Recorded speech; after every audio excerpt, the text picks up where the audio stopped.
ఈరోజు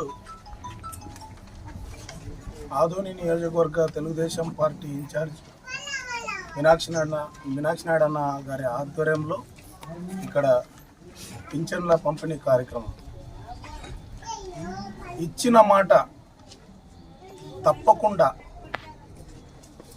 ప్రభుత్వం ఫామ్ చేసినటువంటి ఒక నెల రోజుల్లోనే అతి క్లిష్టమైనటువంటి పరిస్థితుల్లో, అంటే రాష్ట్రము ఆర్థికంగా ఇబ్బందుల్లో ఉన్నా కూడా పేద ప్రజలకు పింఛన్ అందాలి, ఇచ్చిన మాట తప్పకూడదని చెప్పి నారా చంద్రబాబు నాయుడు గారు, పవన్ కళ్యాణ్ గారు, అలాగే కేంద్రంలో ఉన్నటువంటి నరేంద్ర మోదీ గారు ఈరోజు తూచా తప్పకుండా 1వ తేదీనే ఈ యొక్క పంపిణీ కార్యక్రమం చేశారంటే ప్రజలందరూ అర్థం చేసుకోవాల్సింది ఏమంటే ఈ ఎన్డీఏ కూటమి ప్రభుత్వము మాటలు చెప్పే ప్రభుత్వం కాదు, చేతల్లో చూపించే ప్రభుత్వం అనేది ప్రజలందరూ తెలుసుకోవాలి.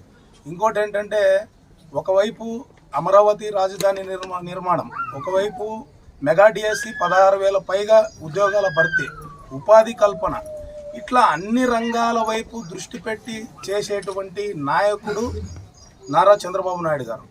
సో అందులో భాగంగానే ఈరోజు ప్రజా సంక్షేమం కోసం తలపెట్టినటువంటి ఈ పింఛన్ల కార్యక్రమం ఇప్పుడు అన్నగారు చెప్పినట్లు దాదాపు 4,408 కోట్ల రూపాయలు ఈరోజు పంపిణీ జరుగుతూ ఉందంటే ఈ నాయకత్వానికి ప్రజల పట్ల ఎంత చిత్తశుద్ధి ఉంది అనేది మీరు బాగా గమనించుకోవాలి.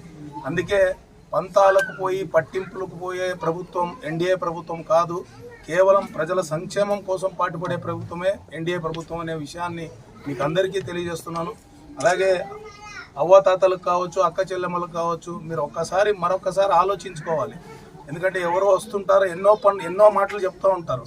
గత ప్రభుత్వము 3,000 రూపాయలు పెంచుతానని చెప్పి ఆ 3,000ను పెంచడానికి, అంటే 1,000 రూపాయలు చంద్రబాబు నాయుడు గారు ఇచ్చినటువంటి 2,000ను 3,000 చేస్తానని చెప్పి దాదాపు మీకు 5 ఏళ్ళు పట్టింది. దాన్ని సంవత్సరంకి 250.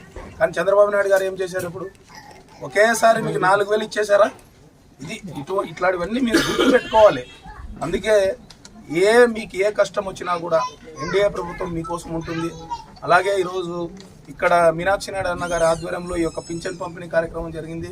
అలాగే ఎమ్మెల్యే పార్సారథి గారు కూడా 8:30 నుంచి ఆయన కూడా ఆ కార్యక్రమంలో పాల్గొంటున్నారు. జనసేన పార్టీ వాళ్ళు కూడా పాల్గొంటున్నారు. వాడున పొద్దున 6 గంటలకే ఈ యొక్క కార్యక్రమము ఈరోజు సచివాలయ ఉద్యోగస్తులు ముందర పెట్టుకొని 3 పార్టీల కార్యకర్తలు నాయకులు చేస్తున్నారంటే ఈ 3 పార్టీల కార్యకర్తలకు నాయకులకు ప్రజల పట్ల ఎంత చిత్తశుద్ధి ఉందనేది ప్రజలందరూ గమనించాలని మిమ్మల్ని అందరినీ కోరుకుంటున్నాను. తప్పకుండా మీకు ఏ కష్టం వచ్చినా కూడా 3 పార్టీల నాయకత్వం మీకు అందుబాటులో ఉంటుంది. ఎక్కడ కూడా మీకు ఇబ్బంది లేనటువంటి జీవితాన్ని ప్రసాదించాలనేదే మా యొక్క ధ్యేయం. కాబట్టి మీరు కూడా ఎప్పటికీ ఈ యొక్క కూటమిని, ఈ యొక్క నాయకత్వాన్ని, చంద్రబాబు నాయుడు గారిని, పవన్ కళ్యాణ్ గారిని, మోదీ గారిని మీరు తప్పకుండా ఆశీర్వదించాలని మిమ్మల్ని అందరినీ కోరుకుంటూ